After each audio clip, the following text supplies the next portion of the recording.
Этот мультсериал стартует так красочно, что зрители едва ли замечают историю одного мелкого торгаша с улицы, демонстрируя нам главных героев, что плавно пытается захватить наш интерес и отвести внимание от более важной детали. Мы наблюдаем за путешествиями маленького лысого мальчика с таким увлечением, что не замечаем, о чем это шоу на самом деле. О ком это шоу на самом деле? Самый неприметный персонаж, который просто пытается не ввязываться в неприятности. Персонаж, который то и дело оказывается в самом подходящем месте в самое подходящее время.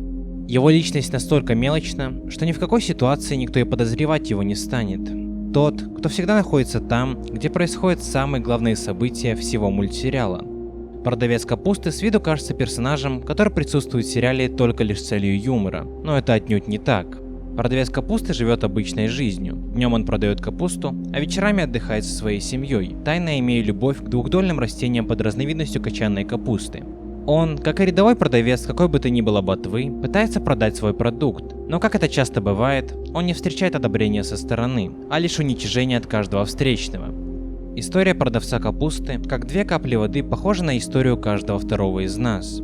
Он, как и большинство людей, пытается как-то вырваться из всеми нами известных крысиных бегов, из рутинной череды неудач и постоянной депрессии, которая веет со всех сторон, от постоянно повторяющихся действий, которые приелись уже настолько, что ты готов на все, лишь бы избавиться от этого досадного чувства рутинности. Продавца капусты без проблем можно было бы назвать Фрэнком, или же простыми словами Олегом. Он ничем не отличается от простых людей и пытается лишь продавать свою капусту, чтобы перестать жить в нищете.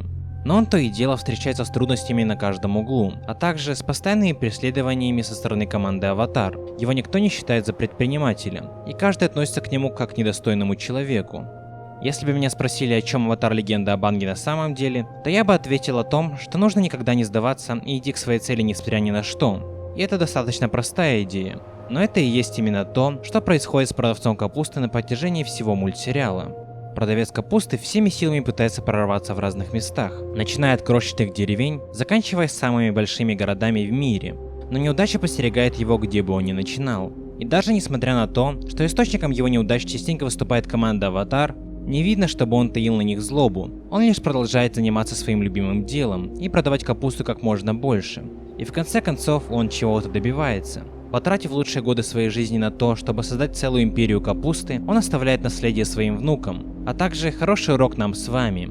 А все могло бы быть по-другому, если бы он сдался тогда, когда впервые увидел свою летящую в пропасть капусту.